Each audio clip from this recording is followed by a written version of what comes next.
textbook Yeah. kukhona ukuthi udevelop nama-skill kusaseyingxenye yemfundo. So-ke baye uze wathinta wathi uma ubona ukuthi ngokwe-textbook awuthrive, Yes. then make peace with that, bese-ke uthola ukuthi izandla zakho uNkulunkulu ukuphathiseni zona. So-ke kule nyanga yabantu abasha ngithi umuntu omusha nentombi ehlolwayo ayizithole whether ba-strong kwi-textbook or ba-strong kwizipho uNkulunkulu abaphe zona ezandleni. So bese besebenzela kuloko-ke ukwakha le legacy esikhuluma ngayo ukuthi asisezuwulinda umshado empty-handedly, but Sikubingelele siphinde sikwamukele sisi ngaso lesikhathi sithombeni media. Sisacela uchazele umuntu mhlawumbe ongazi ukuthi sikhuluma nobani ngaso lesikhathi.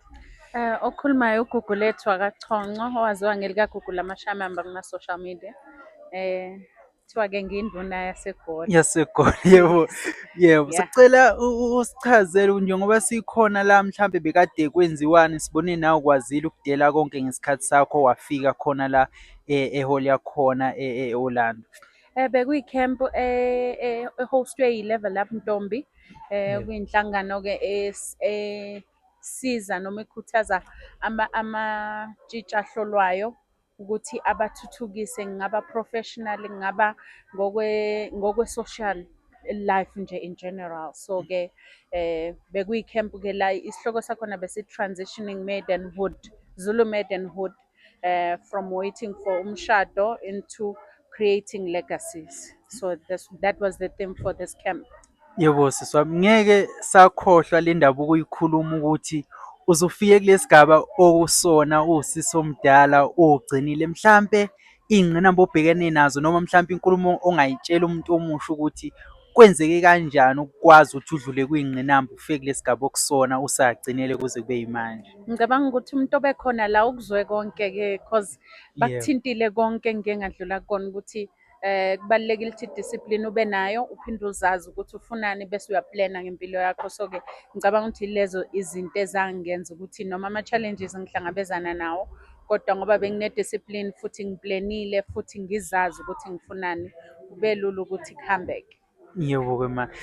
Elokugcina kuyinyanga yabantu abasha, mhlawumpe ongalidlulisa kumuntu omusha mhlampe generally noma mhlampe intombi, amazwi ongawadlulisa mhlawumbe bekade ekhona ekhempini noma bekade engekho, omunye befisa ukuba khona, omunye engaphumelelanga. Mhlampe amazwi ongawadlulisa kumuntu okhona nje general. Ngingasho kubantu abasha noma-ke kuyintombi ezihlolwayo ukuthi njengoba le camp le beyingenyanga yabantu abasha, Yebo. sikhumbula abantu iy'ngane ezazifunda ngo-1976 ezaya emgaqweni kolwela ukuthi azifunde ngokukhululeka. Yeah. Akungabi-ke in vain loko, umuntu akazithathe, umuntu angathi esesikoleni ebe-waste isikhathi.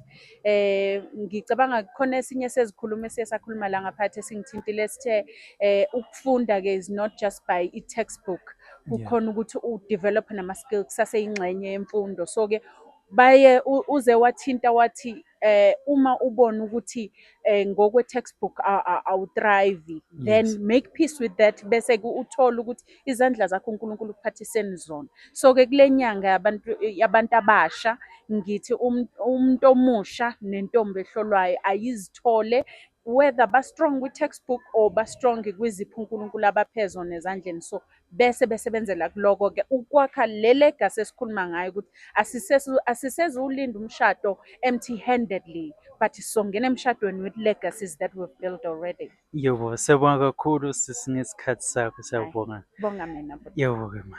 Okay.